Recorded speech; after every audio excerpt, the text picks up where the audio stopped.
brought to you by Agilus Diagnostics. Health test की बात आती है तो मैं भरोसा करता हूँ India largest diagnostics company Agilus diagnostics. खुद को टेस्ट करते रहो। भूपेंद्र हुड्डा और दीपेंद्र हुड्डा के अहंकार की वजह से आ रहे हैं, इन दोनों की वजह से आ रहे हैं। अन्ना कृष्णा गहलावत इसकी दीपेंद्र हुड्डा के साडू की माँ है। मेरे राई हल्के में मेरे पास पूरे सबूत हैं कि बीजेपी को जितवाने में हुड्डा ने पूरा जोर लगाया। संगठन की कमी थी, मैं खुद गवाह हूँ। मुझे 2 साल पहले हुड्डा ने ये कहा कि भाई तुझे डिस्ट्रिक्ट सोनीपत का प्रधान बना दिया है, और आज तक कहीं प्रधान नहीं, कोई बात नहीं। उदयबान का और खुद हुड्डा का दोनों बेशर्मी पे आए हुए हैं। सोनीपत से कांग्रेस के पूर्व नेता व राई से पूर्व विधायक जयतीर्थ हमारे साथ है। लगातार कांग्रेस पर निशाना साध रहा है कि कांग्रेस जब से चुनाव हारी है तो कह रहे कि राई में फ्रेंडली मैच हुआ है।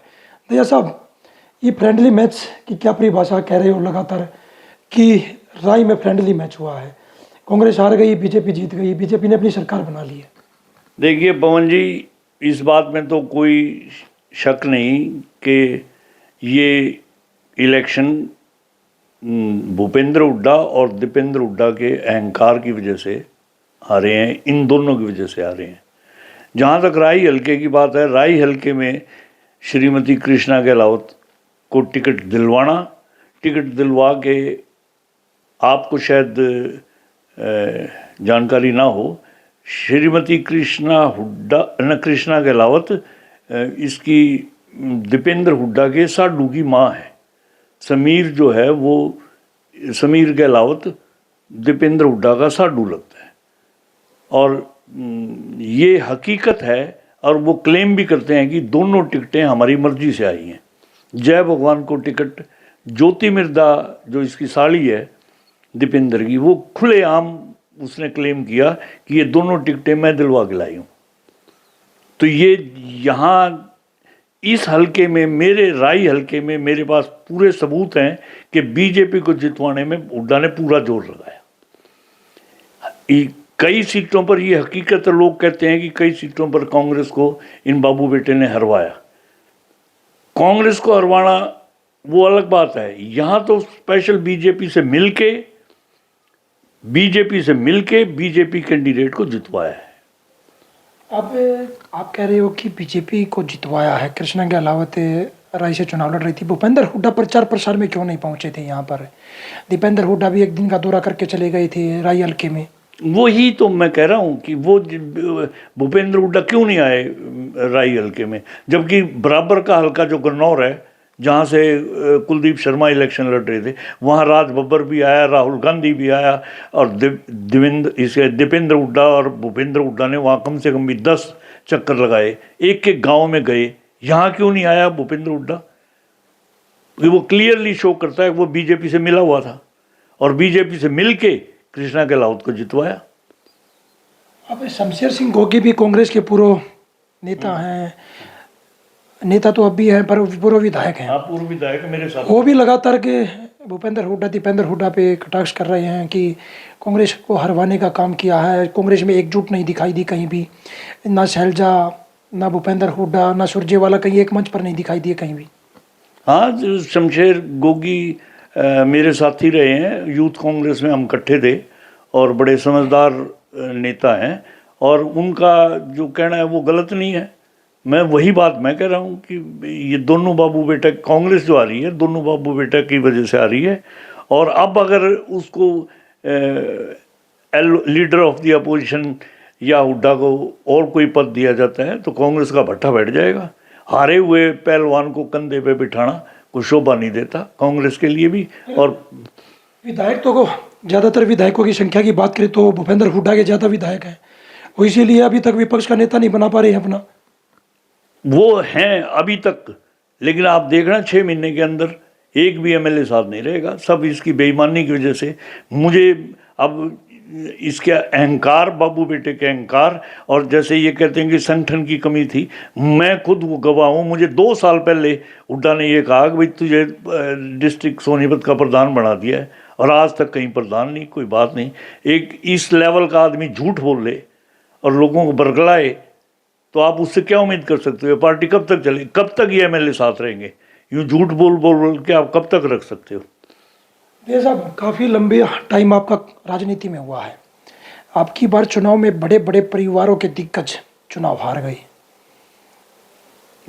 भजनलाल का परिवार या चौटाला परिवार में देखें, या बहसिंह चौटाला भी चुनाव हार गए हैं। ओम प्रकाश धनखड़ भी, कैप्टन अभिमन्यु भी, बड़े बड़े दिग्गजों को हार का सामना करना पड़ा। क्या मानते हो कि इस तरह की रणनीति जनता से बड़ा कोई नेता है? नहीं, जनता से बड़ा कोई नेता नहीं। जनता ने जो सिलेक्शन किया बिल्कुल ठीक किया है। लेकिन मैं अपनी पार्टी की, कांग्रेस जो मेरी पहले पार्टी थी, अब तो मैं उसको इलेक्शन चुनाव से पहले ही मैंने उसको 1 महीना पहले छोड़ दिया था। ये हकीकत है कि कांग्रेस पार्टी के जितने भी बड़े दिग्गज नेता थे, उनके साथ हुड्डा ने विश्वासघात किया और भीतर घात करके उनको हरवाया। अब लगातार कांग्रेस छोड़ छोड़कर बीजेपी की तरफ नेता जा रहे थे। किरण चौधरी की बात करें, श्रुति चौधरी, उससे पहले कुलदीप बिश्नोई भी बीजेपी में जा चुका है। ये आपसी गुटबाजी के कारण ही पार्टी छोड़कर बीजेपी की तरफ भाग रहे हैं सब। हाँ, ये बात बिल्कुल ठीक है आपसे, क्योंकि भूपेंद्र हुड्डा के का एक ही लक्ष्य है, एक ही उद्देश्य है कि दीपेंद्र हुड्डा को चीफ मिनिस्टर बनाए। और जो आदमी उसको ये लगता है कि ये दीपेंद्र हुड्डा के रास्ते में रुकावट बनेगा, उसको पूरी कोशिश करता है कि पार्टी से साफ कर दिया जाए।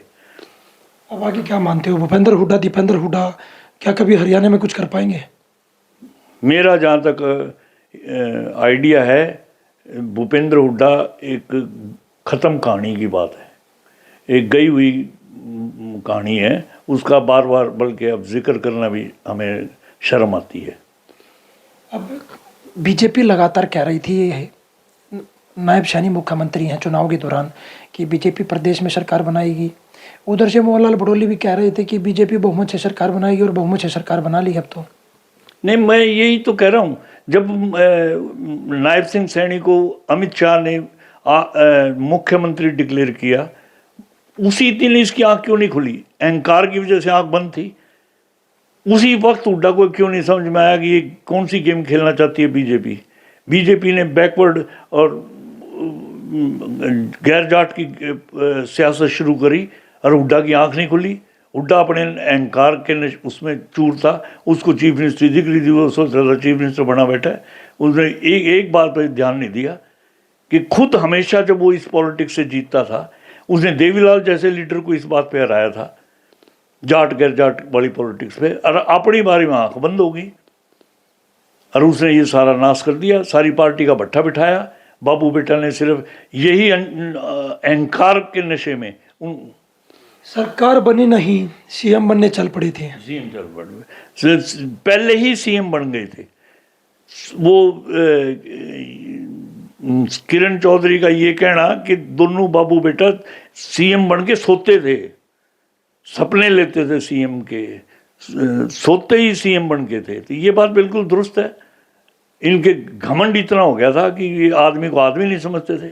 अपने जो खास साथी रहे इनके, जो 20 साल तक मेरे जैसा साथी इनके साथ रहा, जो इन्होंने इनकी हर लड़ाई में साथ दिया, और उसको इन्होंने 1 मिनट में दूध में से मक्खी की तरह से निकाल के फेंक दिया।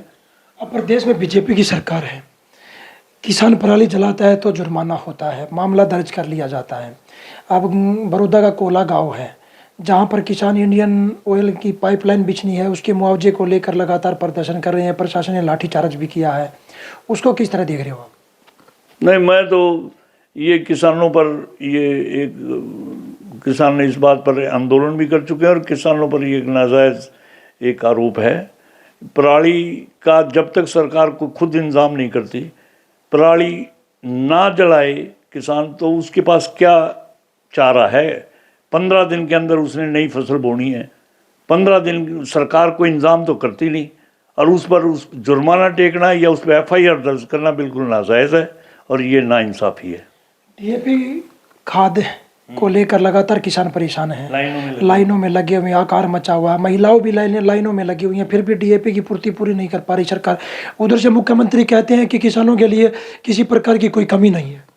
मुख्यमंत्री झूठ बोलते हैं। मुख्यमंत्री सैनी ने ये पहले वायदा किया था कि मैं मुख्यमंत्री बनते ही 1 हफ्ते के अंदर DAP की कमी नहीं रहने दूंगा, और अब DAP जो है लोग तरस रहे हैं, थानों में जा रहे हैं, कहीं DAP मिल नहीं रही और लोग बर्बाद हो रहे हैं। ये सरकार को अपना वायदा याद रखना चाहिए और लोगों की किसानों की डिमांड पूरी करनी अब चाहिए। जयतीरथ दहिया का अगला स्टैंड क्या होगा, किस पार्टी की तरफ रुख होगा जयतीरथ दहिया का? मैं तो अभी सोच समझ के बाद में करेंगे, अभी कोई जल्दी नहीं है। पहले इंतजार रहेगा कि हुड्डा गुट से अलग कोई प्रदेश अध्यक्ष बनता है, सीएलपी लीडर बनता है तो कांग्रेस में जाएंगे, नहीं तो फिर बीजेपी की तरफ भी जा सकती हैं। नहीं, बीजेपी की तरफ जाने का तो मैंने अभी तक कोई सोचा नहीं, लेकिन ये है क्योंकि मेरे पिताजी भी कांग्रेसी रहे और मैं भी कांग्रेस में रहा, तो मुझे ये है कि अगर कांग्रेस में दूसरा गुट आता है और हाई कमांड की आंखें खुलती हैं, हाई कमांड इसमें हुड्डा को इग्नोर करता है, तो हम कांग्रेस में ही दोबारा जाने की सोच सकते हैं। अगर कुमारी शैलजा को प्रदेश अध्यक्ष बनाते हैं तो क्या उनका साथ दोगे? हाँ जी, मैं अगर श्रीमती कुमारी शैलजा प्रधान बनती हैं तो मैं खुशी खुशी कांग्रेस में उनका साथ दूंगा। अभी तो उदय भान है प्रदेश अध्यक्ष, क्या मानते हैं कि उदय भान को हटाकर या उन्होंने खुद इस्तीफा दे देना चाहिए, हार को स्वीकार करना चाहिए? देखिए, उदय भान का और खुद हुड्डा का दोनों बेशर्मी पे आए हुए हैं। उदय भान इलेक्शन हार गया खुद एमएलए का, उसके नेतृत्व में कांग्रेस हार गई और नैतिकता के आधार पर आज तक उसने इस्तीफा देने की जिक्र तक नहीं किया, सोचा तक नहीं। तो ये बेशर्मी नहीं तो और क्या है। यही हुड्डा के साथ है। हुड्डा के 72 एमएलए हुड्डा के, और उनमें से 37 एमएलए जीते हैं। 35 एमएलए की जिम्मेवारी क्यों नहीं लेता? ये 35 एमएलए मेरे थे, मेरी वजह से आ रहे हैं। खुद हुड्डा ने अहंकार में, बाबू बेटा ने आधे एमएलए को हरवाया, किसी एमएलए को जितवाया, बीजेपी के एमएलए को जितवाया, बीजेपी के एमएलए को जितवाया और अपने कांग्रेस के एमएलए को हरवाया, और आप जिम्मेवारी लेने में हिचक रहे हैं। जिम्मेवारी क्यों नहीं लेता हुड्डा? क्या मानते हो कि कांग्रेस में नियम और अनुशासन की काफ़ी कमी है? मैं अपनी बात पूरी करूं, वो जो 72 सीट इसने ली थी, अगर वो जीत जाती कांग्रेस तो उसका क्रेडिट कौन लेता? कौन चीफ मिनिस्टर बनता? जब अब हार गए हैं तो अब क्यों शर्म आ रही है? हारे, मैंने पहले भी कहा है कि ये बड़ी बेशर्मी का काम है भाई। आपको नैतिकता के आधार पर उसी दिन इस्तीफा दे देना चाहिए था, उसी दिन। और ये इंतजार कर रहे हैं कि हमें हाईकमांड दोबारा लीडर ऑफ द अपोजिशन बनाएगा। जो गुटबाजी बनी हुई है दहिया साहब, एक तरफ शैलजा गुट है, दूसरी तरफ सुरजेवाला गुट है, एक तरफ भूपेंद्र हुड्डा गुट है, ये गुट खत्म होंगे तब तो कांग्रेस कुछ कर सकती है। गुटबाजी भी इन्होंने क्रिएट की है जी, गुटबाजी भी इनका बहाना है। जो लीडर इनके साथ इनको मुख्यमंत्री को ये लगता है, उसी को गुटबाजी कह रहे हैं। ये जो इनके खिलाफ बयान दे दे उसी को गुटबाजी। कोई गुटबाजी नहीं है। गुटबाजी इनका एक हार को छिपाने का एक बहाना है। असलियत में इनका अहंकार है बाबू बेटे का, जिन्होंने पार्टी को हराया है। देखिए, हमारे साथ जयतीरथ दहिया थे, उनका कहना है कि भूपेंद्र हुड्डा गुट से अलग कोई कुमारी शैलजा या सुरजेवाला, अगर कोई उनको कमान मिलती है हरियाणा प्रदेश की तो कांग्रेस के साथ जाएंगे, नहीं तो आगे सोचेंगे कि किस पार्टी में आ जाकर अपना भविष्य तय करेंगे। सोनीपत से पवन राठी, हरियाणा तक।